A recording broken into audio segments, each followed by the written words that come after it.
மாதிரி இப்போ petrol diesel விலை ஏறிச்சுன்னா ஏற்றுமதி இறக்குமதி எல்லாத்துலேயுமே அரிசி பருப்பு கடுகு கிடுக்கையோ உப்பு முதல் கொண்டு எல்லாத்துலேயும் விலைவாசி ஏறதான் செய்யும். ஏன்னா சும்மா கிடையாது, அங்கேருந்து அவன் லோடு ஏற்றி இங்கே கொண்டு வரான்னா அவனுக்கு அந்த ரேட்டு கட்டுப்படி ஆகும். இல்லைன்னா அவன் தர்மத்துக்காக வண்டி ஓட்ட போகிறான், இல்லை அரசாங்கம் தான் வந்து நீங்கள் கொண்டு வந்து கொடுங்க அப்படின்னு சொல்லி உங்களுக்கு ஃப்ரீயா டீசல்லாம் கொடுக்க போகிறாங்களா? கிடையாது.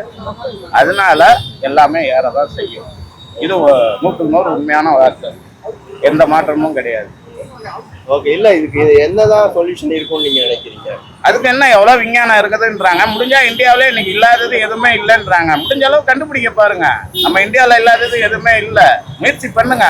ராக்கெட்டோட தெரியுது, அதை விட தெரியுது, போய் மேலே மட்டும் தங்குறதுக்கெல்லாம் வழி தர்றீங்களா? இந்தியா மண்ணில் என்னென்ன இருக்குதுன்றதை தேடி பாருங்க, கிடைக்கும் போது நம்மளுக்கு லாபம் தானே. நம்ம ஏன் அயல் நாட்டில் போய் கையாந்தணும்? உள்நாட்டிலே உற்பத்தி இருக்குங்க போது நம்ம ஏங்க அயல் நாட்டில் கையாந்தணும்? அவங்ககிட்ட போய் எனக்கு இவ்வளோ கொடு இதில் போர் கீரு சண்டை சச்சரவு என்னத்துக்கு?